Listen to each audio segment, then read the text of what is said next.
कवितेचं शीर्षक आहे एवढं लक्षात ठेवा. एवढं लक्षात ठेवा.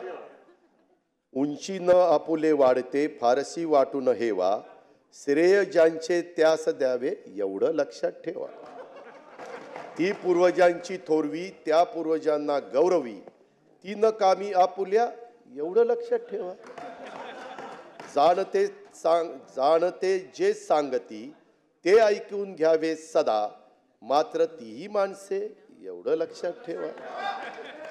चिंता जगी या सर्वथा कोणा न येई टाळता, उद्योग चिंता घालवी एवढं लक्षात ठेवा.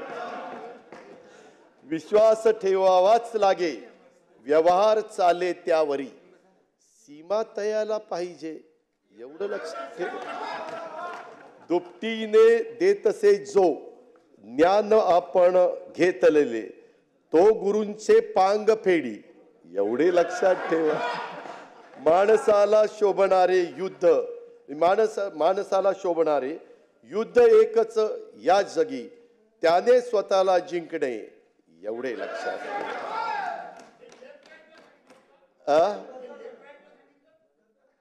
आता भास्करराव तुम्ही अध्यक्ष महोदय, खरं तर ह्याच्यामध्ये बऱ्याच जणांनी माझ्यावर टीका केलेली आहे. अर्थात तो त्यांचा अधिकार आहे. लोकसभेचा निकालानंतर मला तुकाराम महाराज आठवले असं आमच्यातले काही ज्येष्ठ सन्माननीय मान्यवरांनी सांगितलं. त्यांना मला सांगावंसं वाटतं की तुकाराम महाराजांनी 350-400 वर्ष होऊन दे, त्यांचे विचार आज तितकेच समर्पक आणि मार्गदर्शक आहेत. प्रसंगी कासेची लंगोटी देण्याची आणि नाठाळ्यांच्या माती काठी हाणण्याची ताकद ठेवणारे ते संत होते. तुकाराम महाराज विद्रोही संत होते. त्यांचं आणि आमचं वर्षानुवर्षाचं नातं आहे. आषाढी वारीत तुकाराम महाराजांनी पालखी बारामतीतनं जाते, पालखीचा बारामतीत एक दिवस मुक्काम असतो. आमच्या काटेवाडीत मेंढ्यांचं गोल रिंगण करून पालखीचं स्वागत आम्ही करतो. त्यामुळे तुकाराम महाराजांना आम्हाला नवे नाहीत, ते आमच्या विचारात आहेत, ते आमच्या श्वासात आहेत, ते आमच्या ध्यासात आहेत, ते आमच्या रक्तात आहेत. तुकाराम महाराज आम्हाला आठवावे लागत नाहीत. लोकसभा येतील जातील, साहजिकच आहे. कुणालाही जर चांगलं यश मिळालं तर आनंद वाटतो. तुम्हाला तो आज वाटतोय ते मी काही नाकारत नाही. परंतु विधानसभेत पण तशा प्रकारचा अनुभव येतील जातील.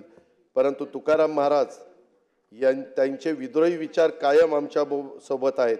तुकाराम महाराजांसोबत संत सोपान काका आणि संत जगनाडे महाराज यांच्या पालख्यासुद्धा माझ्या बारामतीतनं जातात आणि त्यांच्या आणि इतर संत महात्म्यांचे संस्कारही आमच्यावर आहेत. त्यामुळं तुम्ही केलेल्या आरोपात तथ्य नाही एवढंच मला त्या ठिकाणी सांगायचं आहे.